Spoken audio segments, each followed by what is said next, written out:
చాలా విచిత్రంగా మాట్లాడతారు. వాళ్ళు ఏం మాట్లాడతారు చెప్పిన, అంత డబ్బుని బ్యాలెన్స్ చేసే మాట్లాడతారు. డబ్బులు ఉన్న వాళ్ళు ఇంటికి వెళ్ళండి, ఈ దాతారని అడగరు, ముందు ఏడు దగ్గరే మొదలెడతారు. ఏమని చెప్పినా, ఇదిగో వస్తున్నారా, అది మందే, ఇది మందే, ఇది మందే, అది వెనకాల తోడుకొనేద్దాం, అది మందే, ఆ బిట్టు మందే, ఈ బిట్టు మందే, ఈ బిట్టు మందే, ఇవన్నీ మనీ అట్లా నడుపుతున్నాను. ఈ డబ్బులు ఉన్న వాళ్ళ మనసంతా ఎప్పుడు దేనిగా ఉంటే చెప్పండి, డబ్బు ఎక్కువ మాట్లాడి నేను కూడా కొనేస్తాను అంటే అది మందే ఇది మంది అంటే ఇవన్నీ అంటే ఇంటికి వచ్చినోడికి ఇవన్నీ అంటే వాళ్ళ ధన విస్తారతను బట్టి చెప్పండి పోడుకుంటారు. ధన విస్తారతను బట్టి పోడుకుంటారు. అప్పుడప్పుడు మీరు చూస్తారా వాళ్ళ మాట్లాడే తీరు ఎలా ఉంటుంది చెప్పిన, ఏంటి ఎక్కువ మాట్లాడి కొనబడేస్తాం.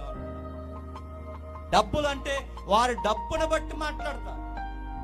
ధనమున్నా, వస్తువులున్నా, ఐశ్వర్యం